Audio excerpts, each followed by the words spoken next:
ایک چوڑیاں بیچنے والی کو مجھ سے پیار ہو گیا۔ اس کی کیا کمال کی محبت تھی۔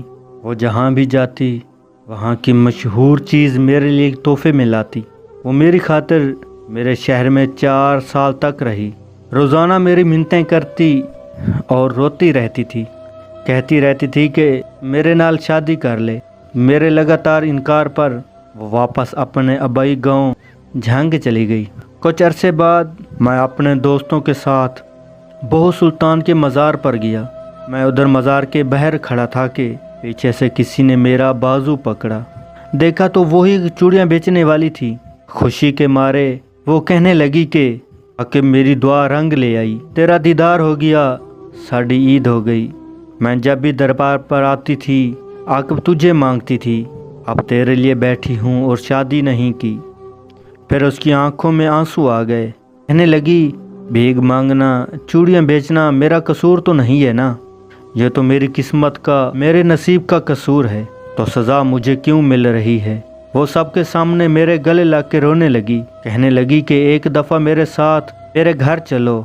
میرے پاؤں پکڑ لیے، سب لوگ دیکھ رہے تھے، میری بہت بے عزتی ہوئی، لوگوں کا مجمع لگ گیا۔ دوستوں نے بولا کہ چلو ایک دفعہ ہو کے آتے ہیں، میں نے بھی ہاں کر دی، تو وہ بھاگ کر گاڑی میں بیٹھ گئی۔ اس کا گھر 50 کلومیٹر دور تھا اور سارے راستے وہ بہت خوش تھی۔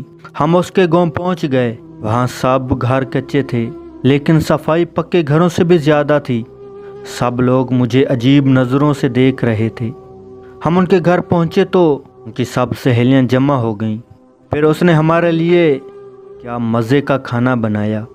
اس کے گھر والوں نے مجھے بتایا کہ یہ لڑکی تو سارا وقت تمہارے نام کی تسبیح کرتی رہتی ہے۔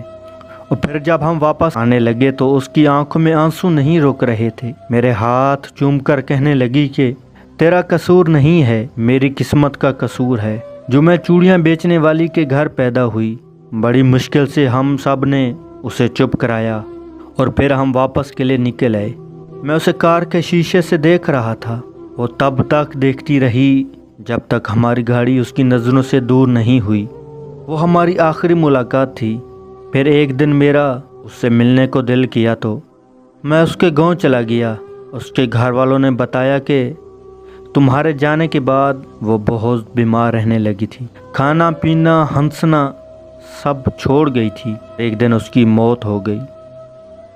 مجھے اس سے محبت تو نہیں تھی، پر میں آج بھی اسے روز یاد کرتا ہوں اور ہر سال عید کے دن اس کی قبر پر جاتا ہوں۔ تیرے بعد نظر نہیں آتی مجھے کوئی منزل، تیرے بعد نظر نہیں آتی مجھے کوئی منزل، کسی اور کا ہونا میرے بس کی بات نہیں۔